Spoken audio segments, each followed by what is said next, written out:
আবার একটা রেসিপি নিয়ে চলে এসেছি। এখানে নিয়েছি আমি ঝিরিঝিরি করে গাজর কুচিয়ে নিয়েছি, এখানে আমি ছোটো ছোটো করে ফুলকপি কুচিয়ে নিয়েছি, এখানে আমি বিনসও কুচিয়ে নিয়েছি, এখানে ক্যাপসিকাম কুচিয়ে নিয়েছি, আর এখানে নিয়েছি কড়াইশুঁটি, আর এখানে নিয়েছি আমি চিনি।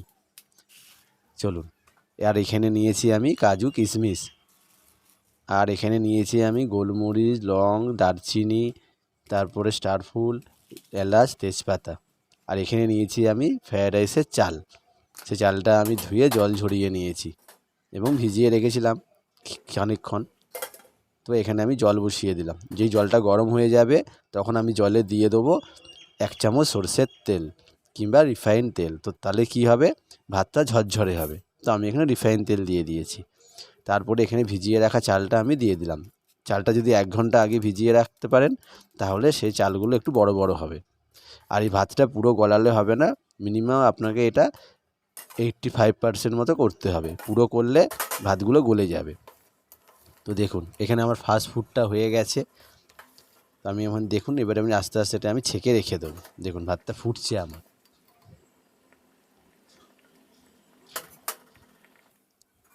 দেখুন আমার ভাতটা হয়ে গেছে, আমি ভাতটা ছেঁকে নিয়েছি। এখানে আমি কড়াইয়ে তেল দিয়ে দিলাম। এবারে যে আমার কাছে ভেজিটেবলসগুলো আছে ফ্রায়েড রাইসে, সেগুলো আমি একে একে ভেজে নেব।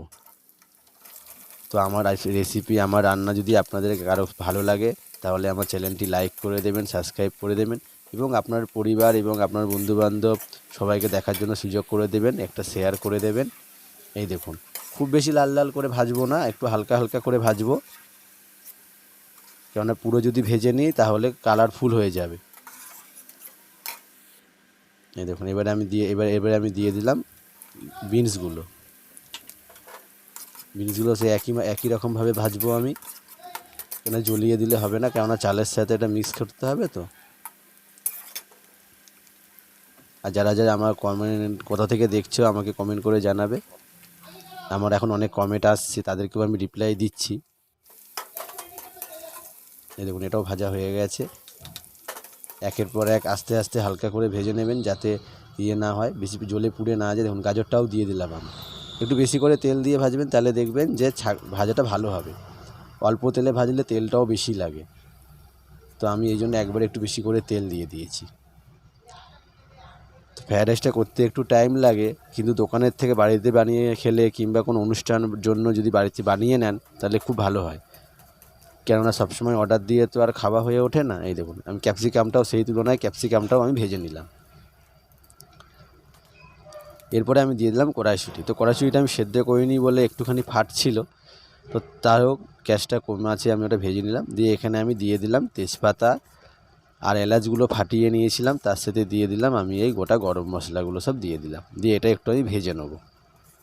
এবার যেই আমি এটা ভেজে নেব তারপরে আমি এর মধ্যে দিয়ে দেবো চালটা। দেখুন চালটা পুরো ঝরঝরে আছে এবং কত বড় বড় হয়েছে, লম্বা লম্বা। এবার এটা আমি এখানে মিশিয়ে নেব সুন্দর করে।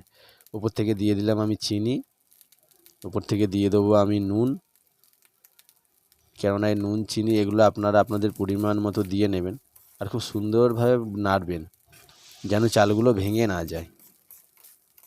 একটু বড় জায়গায় এটা বানাবেন, মিক্সটা করবেন, তাহলে ভাঙবে না চালগুলো। দিয়ে আমি এখানে দেখুন ভেজিটেবলসগুলো দিয়ে দেবো এবারে, দিয়ে আস্তে আস্তে মিক্স করে নেব। আমি এটা তেল আর ঘি একসাথে দিয়ে করেছি। আপনারা চাইলে পুরোটা ঘিয়ে করতে পারেন কিংবা পুরোটাও রিফাইন তেলে করতে পারেন। আমি দু রকম তেল আর ঘি দুটো মিশিয়ে এটা করে দিয়ে ওপর থেকে দিয়ে দিলাম কাজু কিশমিশ। দিয়ে আমি আরেকটু নাড়বো। দেখুন হয়ে গেল, আমার রেডি হয়ে গেল ভেজিটেবল দিয়ে ফ্রায়েড রাইস। নমস্কার, ধন্যবাদ। আশা করি ভালো লাগলো, আমার রেসিপিটি আপনাদের ভালো লেগেছে।